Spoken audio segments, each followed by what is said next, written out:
Il est difficile de compter sa propre vie. Je ne peux être seul juge de mes actes passés, moi, Howard Philip Lovecraft.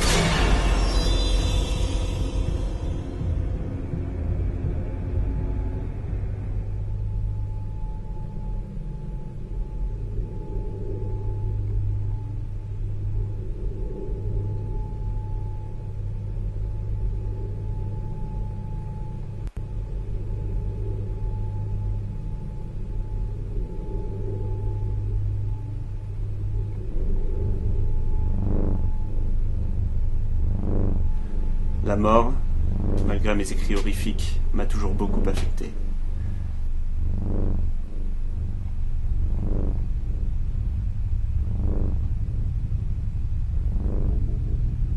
C'est en 1904, à la mort de mon grand-père, que j'ai dû déménager au 598 Angel Street, suite à une mauvaise gestion de son patrimoine.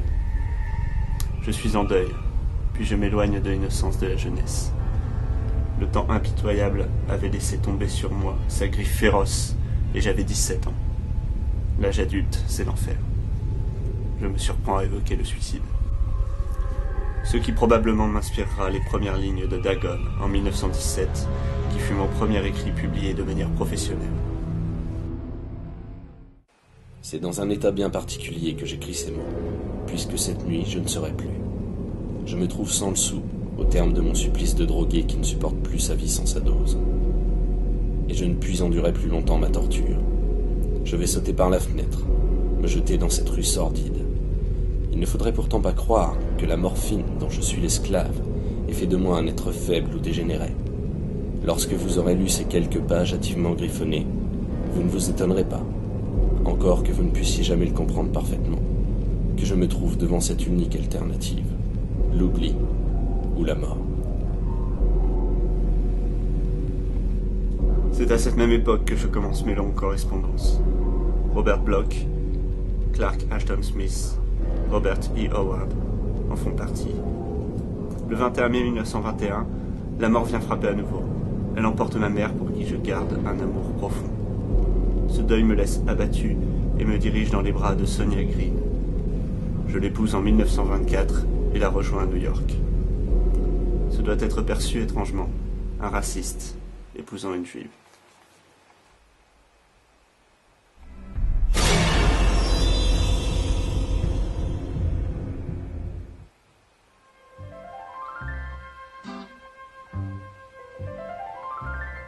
Au départ, je m'émerveille de New York, qui me rappelle l'antique Babylone.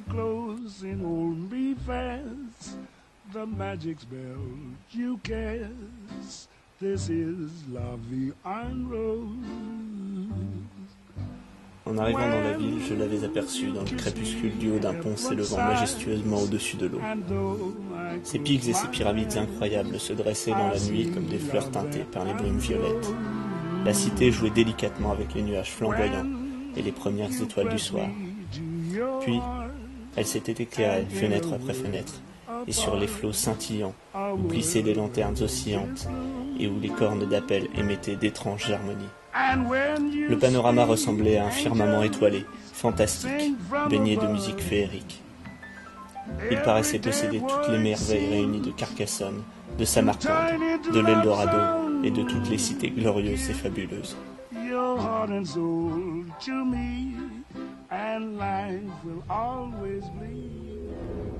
Mon émerveillement laissera bientôt place à la désillusion.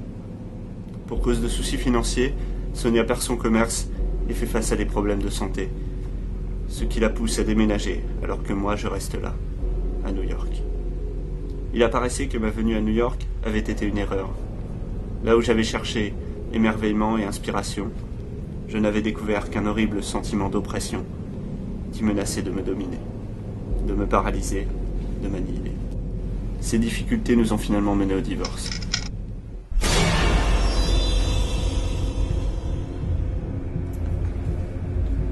Puis je suis retourné vivre à Providence.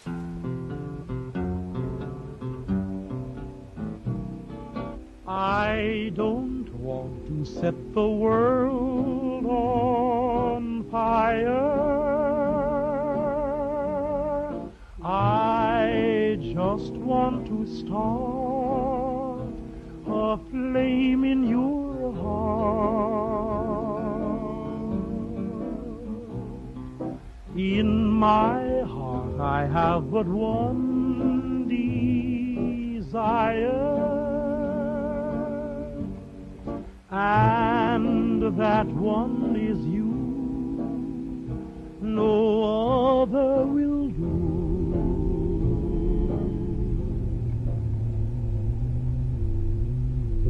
J'étais parti chercher l'inspiration à New York, mais c'est ici que je suis le plus prolifique. C'est avec une certaine fierté que je vous annonce que plusieurs de mes écrits ont été publiés dans Weird Tales.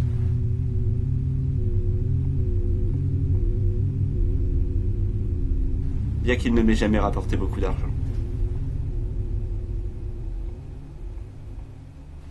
Et puis, la mort, à nouveau.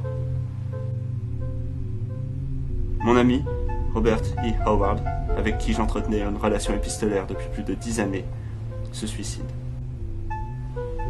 Je suis abattu. C'est cette même année que l'on me diagnostique un cancer.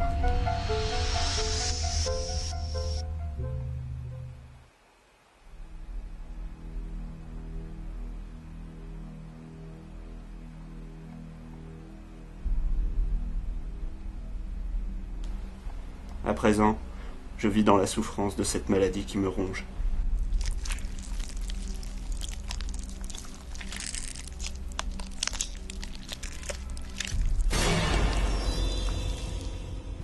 J'attends mon heure.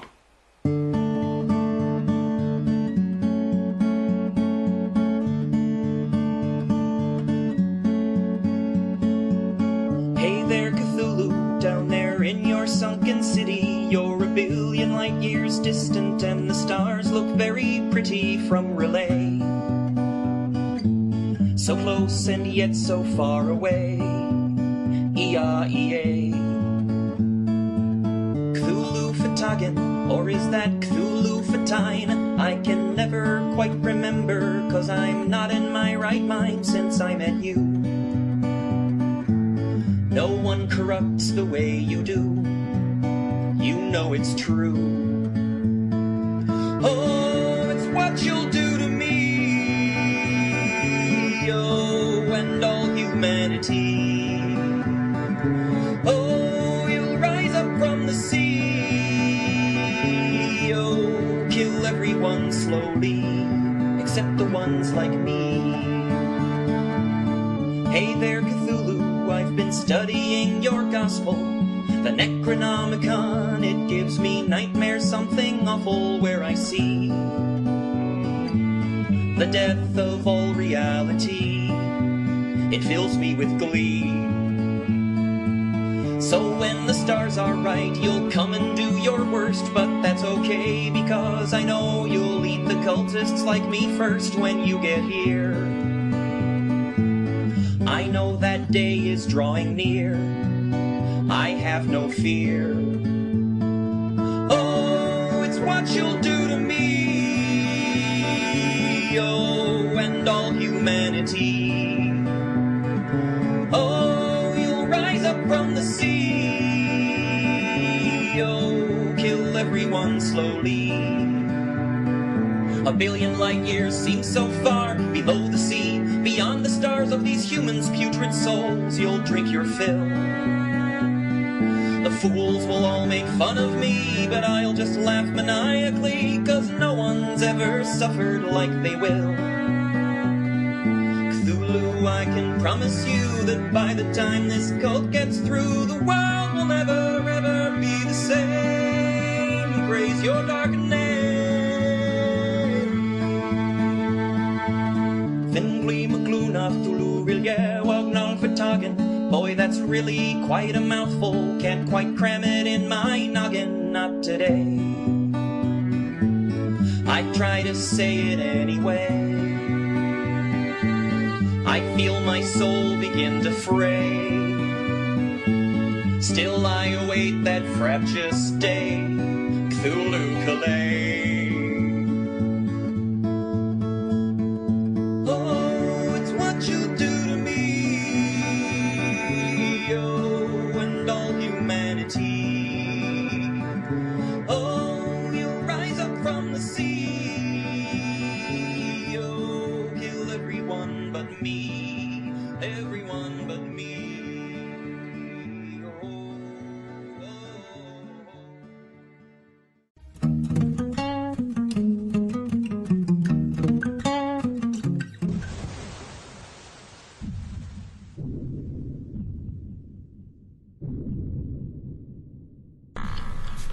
Salut les bourrins, il est de retour, le Messie, le Saint Graal, celui qui ferait passer Chuck Norris pour une danseuse en tutu.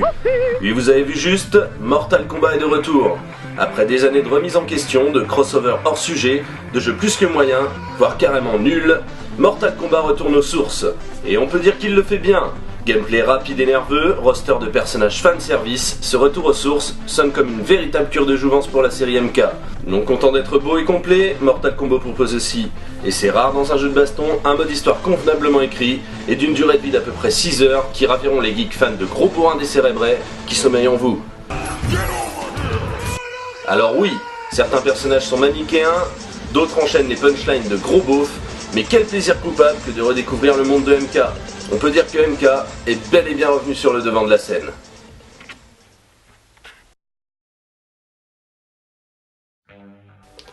Place maintenant au véritable ovni vidéoludique. Certains joueurs disent avoir pleuré, d'autres s'être fait chier comme jamais, forcément ça pousse à s'y intéresser.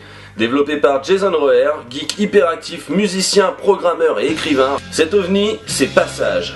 Passage, c'est une œuvre atypique s'articulant autour du passage du temps. Une réflexion sur la vie, le couple, la mort, mettant volontairement de côté les caractéristiques de gameplay classiques, telles que le game over, les high scores. Passage se rapproche beaucoup plus de l'essai artistique que du véritable jeu vidéo. Alors il est difficile de parler de Passage sans révéler quoi que ce soit. En effet, Passage est une expérience se terminant en 5 petites minutes.